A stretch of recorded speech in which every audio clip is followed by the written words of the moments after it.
I was in the middle of a call with our largest client when my mother walked into my office like she still owned me. She didn't knock. She never knocked. She pushed open the glass door of the suite I had built from nothing. The suite with my name on the wall in brushed gold letters, and she stood there in her good coat, the one she wore when she wanted to look important, and she waited for me to hang up. I didn't. I held up one finger, kept talking, and watched her face move through surprise, then irritation, then a look I recognized from childhood. The look that said, "You will regret this." I finished my call, set the phone down on my desk, and folded my hands. "Mom," I said, "what are you doing here?" She smiled. "Can't a mother visit her daughter?" The thing about my mother is that she has never once done anything without a reason. Every visit, every phone call, every card she sent over the years, every single gesture came attached to something she wanted. I learned that at 9 years old when she took me shopping for a new dress the same afternoon she told me I'd be sharing a bedroom with my aunt's family for the summer because she and my father needed adult time. The dress was a bribe. It was always a bribe. I hadn't spoken to her in 2 years. She sat down across from me without being invited, smoothed her coat over her knees, and looked around the office like she was taking inventory. "This is lovely," she said. "You've done well for yourself." "Thank you. Your father thinks so too." I waited. "He couldn't come today. His knee's been acting up." "I'm sorry to hear that. Are you?" She tilted her head. "You haven't called." I didn't say anything to that, because the list of things I could have said was long and none of them would have helped. I could have mentioned the birthday.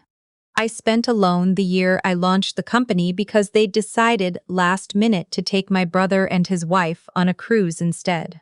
I could have mentioned the investor meeting where I had called my father in a panic because I needed a cosigner on a small bridge loan and he'd said, his exact words, "Zinnia, I love you, but I'm not putting my name on something that's going to fail." I could have mentioned the Christmas 2 years ago when my brother stood at the dinner table and announced he was going to help me get the business under control. And my parents had both nodded, like this was reasonable, like a man who had never run anything in his life could walk into what I had built and fix it. That was the last Christmas I went to. "Why are you here, Mom?" She reached into her bag and pulled out a folder. Slim, manila, with a rubber band around it. She set it on my desk the way people set things down when they want you to know they've thought about this. "Your father and I have been talking," she said. "And your brother has, too. We think there's an opportunity here, for all of us." I looked at the folder. I didn't touch it. "Your brother has been taking business courses," she continued. "Online, mostly, but also some in-person seminars. He's very motivated. And the truth is, Zinnia, you've been carrying this alone for a long time. There's no shame in bringing in family." I picked up my pen, not to write anything, just to have something in my hand. "What exactly," I said, "is in that folder?" "A proposal." She slid it toward me. "Nothing formal, just ideas. Your brother thinks a co-director position makes sense to start. Someone to handle the operational side so you can focus on the creative work. You're good at the creative work, sweetheart. You always have been. But the business side." "I run the business side." "Of course you do, but you're stretched thin, anyone can see that." "Who is anyone?" She paused. "We're just trying to help." I opened the folder. The first page had my company's logo at the top. My logo. The one I had paid a designer $3,000 to create when I was eating peanut butter sandwiches for lunch to save money. Under my logo, in my brother's handwriting, was the title, Strategic Partnership Proposal, Harlow Creative Ventures, my company's name, on a document my brother had written without asking me. I read the whole thing. It took about 4 minutes.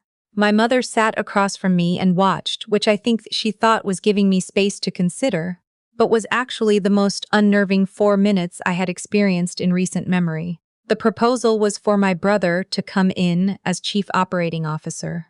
Salary unspecified but listed as commensurate with market rate. Equity stake 30%, vesting immediately. His wife, listed by name, would serve as Director of Client Relations. Another 10%. Their combined 40% would ensure family alignment with company vision. At the bottom, there was a line for my signature. I closed the folder. Mom, I said, I need you to understand something. Of course, this company is not a family business. It was never a family business. I started it with my own savings. I built every client relationship myself. I hired every person on my team. I own 100% of it, and I intend to keep it that way. Her expression shifted, just slightly. The warmth dialed back and something cooler came through. You're being defensive, she said. I'm being accurate. Your brother has real skills, Zinnia. You might not see that because you've always had a complicated relationship with him. I had a complicated relationship with my brother, the way you have a complicated relationship with a leak in your ceiling. It's not complicated. It's just damage. My brother was 3 years older than me and had, at various points in his adult life, tried to start a food truck, a personal training business, an app for tracking restaurant wait times, and a boutique furniture resale operation. None of these had lasted more than 14 months. The most recent one, the furniture business, had ended when he'd taken a loan from my parents that he'd never repaid, and had spent part of it on a vacation he called a business development trip to Scottsdale. My parents had forgiven all of it, every time. Because he was charming and because he was their son, and because in my family the story was always that he just hadn't found his thing yet. Meanwhile, I had found my thing, built my thing into something real, and the response has been, do we get a piece of that? I think you should leave, I said. I think you should leave, I said. My mother stood up slowly. She smoothed her coat again. I want you to know that I love you. We all love you. But you've been so isolated up here in this office. So focused. Family should be part of your life, Zinnia. You're going to be 32 years old and you have no one. I have a team of 11 people. I have clients who send me Christmas gifts. I have 2 friends who would drive 4 hours at midnight if I called them. I have a life I built with my own hands, on my own terms, and I had done it without a single check from my parents or a single hour of my brother's time, but I didn't say any of that. Goodbye, Mom. She picked up the folder from my desk. She paused at the door. Your father will be disappointed. I know, I said. He usually is. The calls started 3 days later. First, my father, who didn't mention the proposal directly, but spent 20 minutes telling me about my brother's recent growth and how proud he was and how he hoped I could find common ground. Then my aunt, Hap, who said she'd heard I was having trouble at work and wanted to know if she could help. Then a cousin I hadn't spoken to in 4 years who texted me a Bible verse about the value of family with no additional context. My mother was running a campaign. I knew the playbook. She had used it before. When I missed a family wedding to attend a pitch competition, when I declined to lend my brother money for the app, when I moved out of state at 26 to take a job that eventually became the foundation for everything I had now. She would work the family network until the pressure was coming from every direction, and then she would appear again, sympathetic and reasonable, and she would present the solution she'd wanted all along. As if it were a compromise. I had learned over 31 years that the only way to survive my family was to be so solid in my own position that no amount of ambient pressure could move me. So I kept going to work. I kept taking calls. I kept managing my team, handling client deliverables, building the thing I had built. And then my brother showed up at my office in person. He came on a Tuesday, around 11 in the morning, which told me he had either the day off or no particular schedule to keep. He was wearing a blazer he probably thought looked professional. He had a coffee from the shop downstairs, which meant he'd taken the time to scope the building before coming up. He didn't have the folder. He came empty-handed, which was more concerning. My assistant, Petra, a detail-oriented 28-year-old, who had been with me since year 2 and had an almost supernatural ability to read situations, caught my eye when she walked him back and gave me a very small but very deliberate look that communicated. I clocked this, I'll be close. I loved Petra. My brother sat down and looked around the office the way my mother had, like he was assessing it, and then he leaned back in the chair and grinned at me. "Nice place," he said. "What do you want? Can't your brother just come see you?" "No," I said. "You can't. We don't have that kind of relationship and we haven't in a long time. So tell me what you want or I'm going to have Petra walk you out." He held up his hands. "I'm not here to fight. I just want to talk." "Then talk." He did. For 20 minutes he laid out a version of the proposal that was softer than the written one, with vaguer numbers and more emphasis on how much he believed in what I was building and how he just wanted to be part of it. He talked about how much he'd learned in his courses. He mentioned the furniture business exactly once, and only to say he'd taken a lot away from the experience. I let him talk. When he was finished, I said, "Do you know what our revenue was last year?" He hesitated. "I'm sure it was 2.4 million, net, not gross." "Do you know what our client retention rate is, Zinnia?" "Yeah, 91%. "Do you know how many pitches we won in the last fiscal year out of total bids submitted?" He was quiet. 73%, I said. "I know every number in this company because I built this company. I didn't find it, I didn't inherit it, I didn't marry into it. I built it. So when you come in here and talk to me about being part of it, what exactly do you think you're bringing to those numbers?" He looked at me for a long moment. "You know what your problem is," he said. "You've always had to be the one doing everything yourself. You can't let anyone help you. It's like a sickness." "Leave," I said. "Mom cried last night."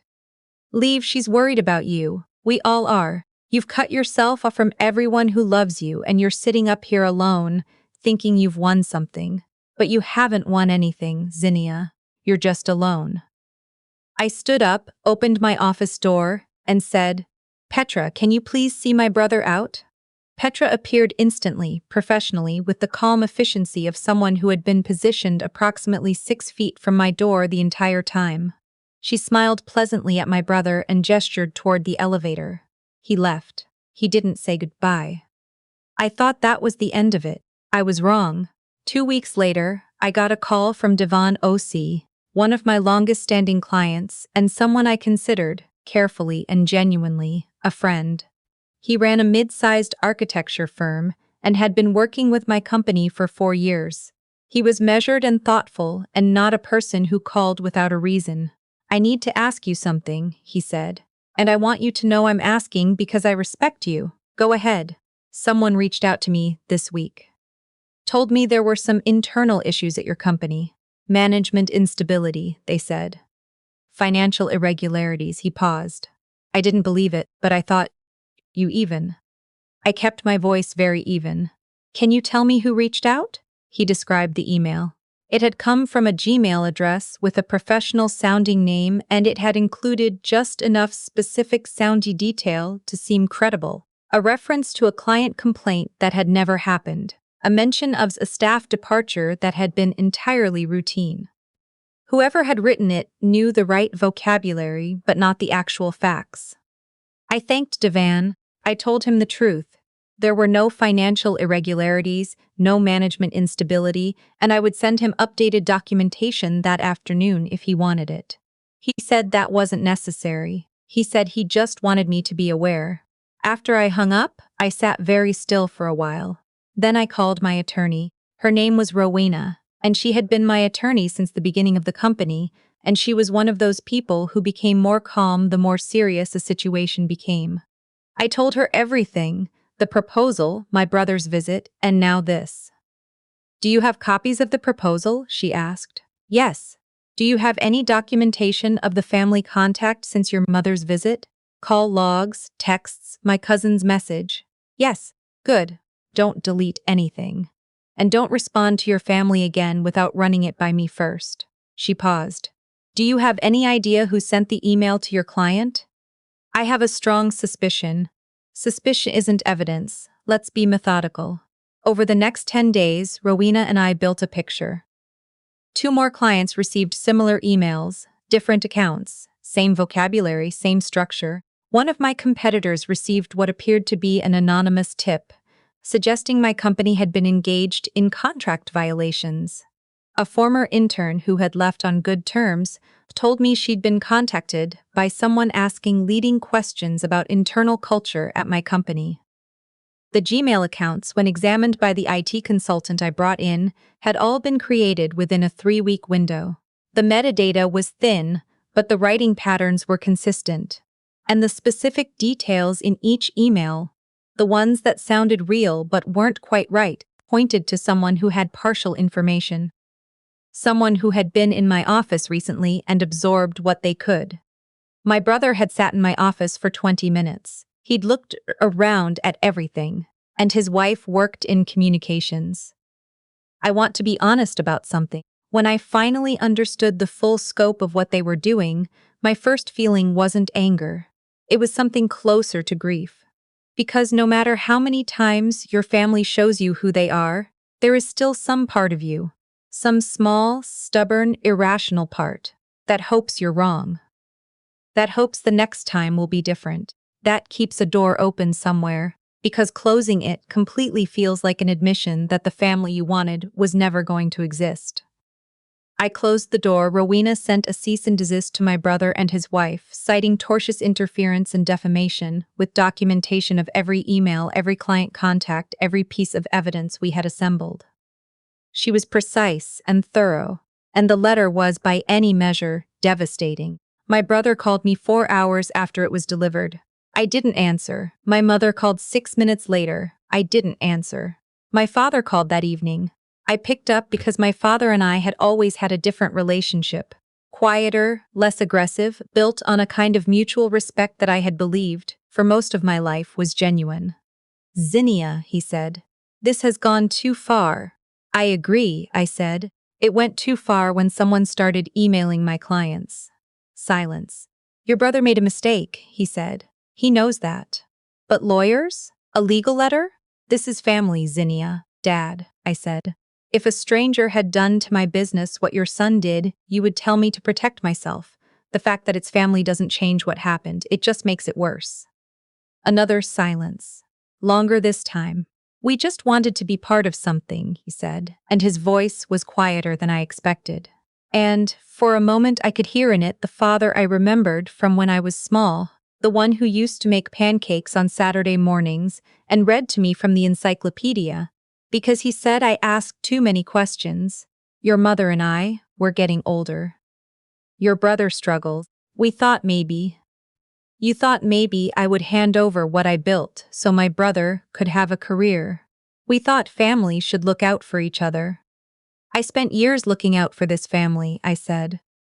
"I sent money when I could barely afford to. I showed up to things I wasn't wanted at. I asked for support when I needed it and was told I was going to fail. This is not a family that looks out for each other. This is a family that looks out for certain people and asks everyone else to accommodate it." He didn't say anything. "I love you," I told him, and I meant it, even then, even in the middle of all of it. "But I can't keep doing this. I can't keep opening the door and hoping for something different." We said goodbye. It was the last real conversation we had for a very long time. Rowena was good at her job. The cease and desist was enough to stop the emails immediately. The IT consultant's report, combined with the metadata analysis and the documentation of the proposal visit, was enough to make the legal threat credible. Rowena sent a follow-up letter 2 weeks later noting that we had preserved all evidence and would pursue damages if any further contact with my clients or professional network occurred. It stopped. What didn't stop, for a while, was the quiet campaign through family channels.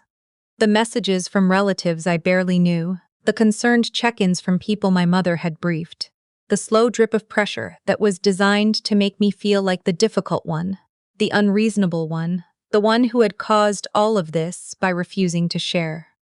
I had a therapist I had been seeing for 3 years. Her office was on the 14th floor of a building downtown, and I went every Thursday at noon, and I told her all of it. She had the quality that the best listeners have. She never rushed to the answer, never handed me a framework before I was ready for it. She let me sit with things. I sat with a lot of things that year. The company kept growing. We brought on 2 new clients in the quarter after all of this happened. Both referrals from Devon. who had told people in his network that he trusted us completely. Petra got a raise and a new title. We hired a junior strategist named, and I loved this, someone who had been working out of their spare bedroom for 2 years building something from nothing, which meant they understood exactly what we were about. One morning, I was opening the office early, before anyone else arrived, standing at the window with my coffee watching the city come to life below, and I thought about the folder my mother had put on my desk, the one with my logo on it. It didn't make me angry anymore. That had been the strange thing about this whole year. The anger had burned off eventually, the way things do. What was left was clearer, quieter, something that wasn't quite peace but was moving toward it. I had spent years wanting my family to see what I had built the way I saw it, to understand what it had cost and what it meant. And the thing I finally understood, standing at that window with the city spreading out below me, was that they might never see it that way.